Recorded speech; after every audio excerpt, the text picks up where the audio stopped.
Hi guys, Helen the Russian here. I thought it's about time I tell a funny passenger story. Well, not necessarily funny, haha. Most people, I have to say, most passengers are actually quite lovely. I don't have that many issues. There was maybe a handful of rides that were not very pleasant. This was one of them.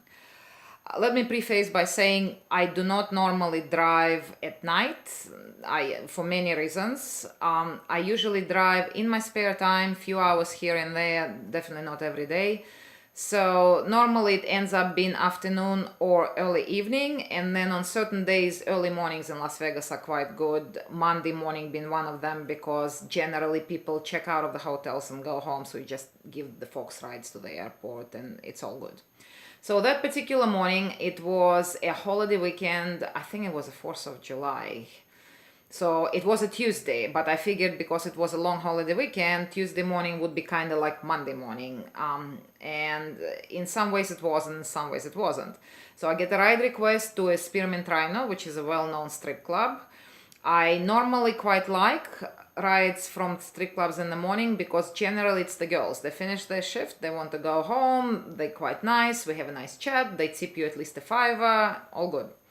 So I pull up to the Rhino, and surprisingly, that's the first time I've seen it like that. Normally there is a rank of taxis staging and there are at least one or two limos in front. Well, there were literally no cars up front, none. There were people waiting for a taxi, obviously, but no cars. So I pull up and I could see it's gonna be a punter, not a girl, because the pin is up front. Girls can only be picked up from the back. I pull up where all the people are, and I'm figuring my passenger should be there. It says the name is Damiano. It looks like a guy's name, which doesn't mean anything because people request rides for friends and whatnot. But the unpleasantness started right away before I even got to that passenger. So I'm standing in there waiting, and this guy motioning for me to lower the window. He goes, "Are you a taxi?" Just like that. And I'm thinking, well, mate, do I look like a taxi? I'm in a little Kia Soul with Uber and Lyft sticker. I go, no, I'm Uber and Lyft. He goes, well, can you take us? And he's with the girl. I go, no, I'm waiting for a passenger. I had a ride request. And the girl goes, oh, what a bitch.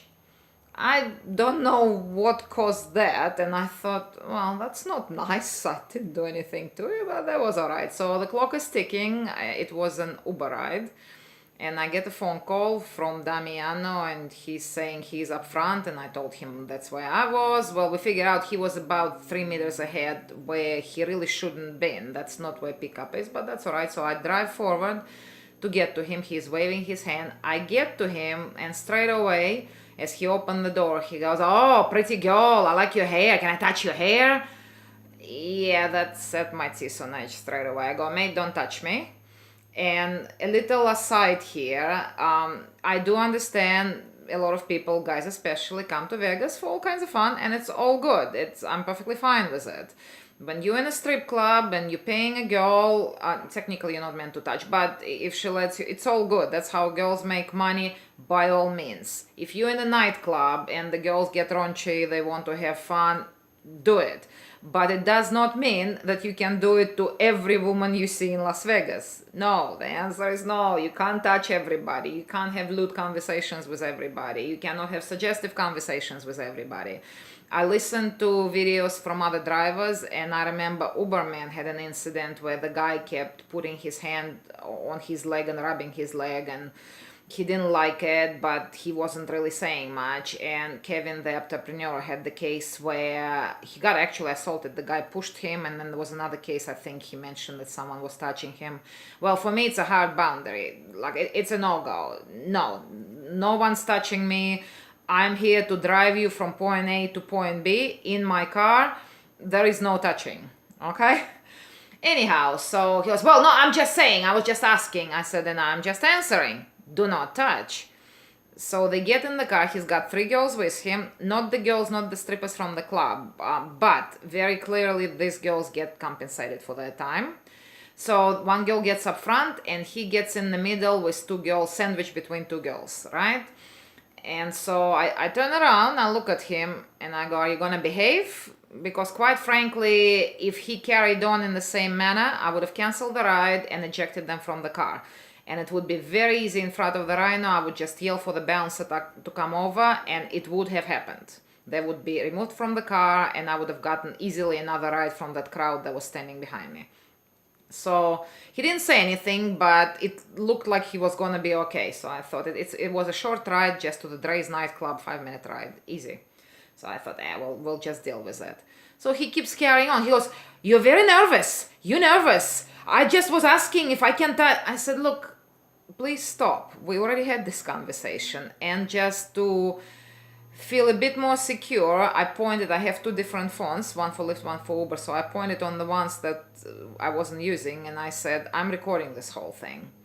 Well, he leans across the middle he goes, "My name is Damiano," and whatever his last name was, "and I was just asking if I can touch." I go, "Please just stop." So but he wouldn't. He was acting like a big man about town. He wanted to print in front of those girls. So we started the ride. I thought, well, it's just a 5-minute ride. I'll be fine. We'll just get there. And he goes again, "You're very nervous. You're very nervous." And I don't know if that's not what he was trying to say because English is not his first language, or my background is clinical psychology. So I'm gonna venture, it's a very well-known trick. When you want a person to feel certain way, you just tell them they are feeling that way repeatedly and persistently and convincingly, and ultimately you will succeed with certain people especially. Well, it doesn't work on me. So I said, "Look, mate, I'm not nervous. This is my car. I'm a driver. I'm gonna drive you from point A to point B. Please behave." Well, he did not like that. He wanted to be a big man. He wanted to be a big boss. He clearly not used to women talking back to him. And also that service personnel thing comes into that, because I'm a driver and he's in certain cultures, service people are some kind of lower rank of people. They're not the same as they are. Well, they don't perceive them to be the same. And so he goes, "Well, I'm telling you how it's gonna be. You drive me, you be quiet. You're a driver. Your job is a drive, so you just be quiet." And I thought, it's not worth getting an argument with him. I've been in service industry for decades. In Las Vegas most of that, and it's okay. I thought 5 minutes and we'll be done here. And so I didn't say anything, and he just wanted to make sure to underscore it. And he goes, "Good girl." And I'm mentally rolling my eyes up, and I'm thinking, I'll be rid of you in about 2 minutes. It's all good, mate. And so in the meantime, he's talking to the girls, trying to be a big man about town. And he was talking to this one girl. I'm guessing she's from Colombia. Because he goes, "Well, do you know Pablo Escobar?" And obviously she's like, "No, I don't know Pablo Escobar." He goes, "Well, I know him. I've been to his house." And I'm thinking, mate, I don't think you've been there. So we get to Dre's without any further interaction, and they get out, and he didn't say anything further. The girls were nice. They said, "I honestly hope they took him for whatever money he had. I hope they made a lot of money off him." They said thank you. Like I said, the girls were nice, and obviously he didn't tip, and I'm pretty sure he gave me 1 star, which is not that big of a deal.